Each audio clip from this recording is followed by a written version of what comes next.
আসসালামু আলাইকুম। আপনি কি সদ্য মা হয়েছেন? সিজারিয়ান ডেলিভারির পর পেটের কাটা জায়গায় ব্যথা হচ্ছে, পিঠে ব্যথা হচ্ছে, প্রস্রাব ধরে রাখতে পারছেন না, অথবা পেটের মাংসপেশি ঝুলে পড়েছে? এই সমস্যাগুলো কি আপনার নিত্যসঙ্গী? তাহলে আজ আমরা কথা বলবো সিজারিয়ান ডেলিভারি বা সি সেকশনের পর কী কী ধরনের সমস্যা হতে পারে, এক্ষেত্রে আমাদের করণীয় কী এবং কখন ফিজিওথেরাপি চিকিৎসা শুরু করব। কথা বলছি, আমি রোমেসা নাসির, সিনিয়র ফিজিওথেরাপিস্ট হিসেবে কর্মরত আছি ইম্পালা পেইন অ্যান্ড রিহ্যাবিলিটেশন কেয়ারে। আসুন তবে শুরু করা যাক।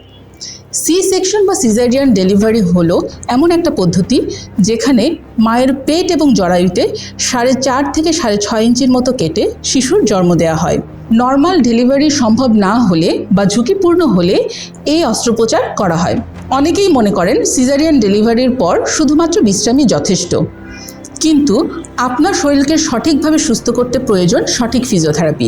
শুধুমাত্র শুয়ে থাকা কোনো সমস্যার সমাধান নয়, কারণ সিজারিয়ান ডেলিভারির পর কিছু কমন অসুবিধা দেখা যায় যার জন্য ফিজিওথেরাপি প্রয়োজন, যেমন অস্ত্রোপচারের স্থানে ব্যথা এবং পেটের মাংসপেশি শক্ত হয়ে যাওয়া, পেটের মাংসপেশির দুর্বলতা যা পেটের মাংসপেশি ঝুলে পড়ার একটি অন্যতম কারণ, পেলভিক ফ্লোরের মাংসপেশির দুর্বলতা যার ফলে পেলভিক ফ্লোরের কার্যকারিতা কমে যাওয়া যা পেলভিক ফ্লোর ডিসফাংশন নামে পরিচিত, প্রস্রাব ধরে রাখতে না পারা বা ইউরিনারি ইনকন্টিনেন্স, পিঠের নিচের অংশে ব্যথা বা লোয়ার ব্যাক পেন, স্কার টিস্যুর উপরে বা স্কার টিস্যুর চারপাশে ব্যথা হওয়া, পেটের রেকটাস অ্যাবডোমিনিস মাংসপেশি ফাঁকা হয়ে যাওয়া যা ডায়াস্টেসিস রেকটাস অ্যাবডোমিনিস নামে পরিচিত, এছাড়াও নিয়মিত চলাচলে অসুবিধা হওয়া।